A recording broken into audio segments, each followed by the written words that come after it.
মুক্ত হয়েছেন, এখন এইভাবে এবারকার ঈদটা কেমন যাবে আশা করেন?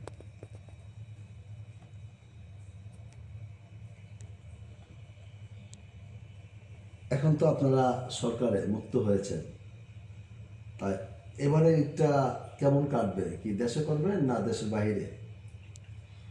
অবশ্যই দেশের মধ্যেই করব, কারণ বাংলাদেশ আমাদের স্বাধীন বাংলাদেশ, আমরা নতুন বাংলাদেশকে এখন সবার মাঝে আমরা তুলে নিয়ে আসছি।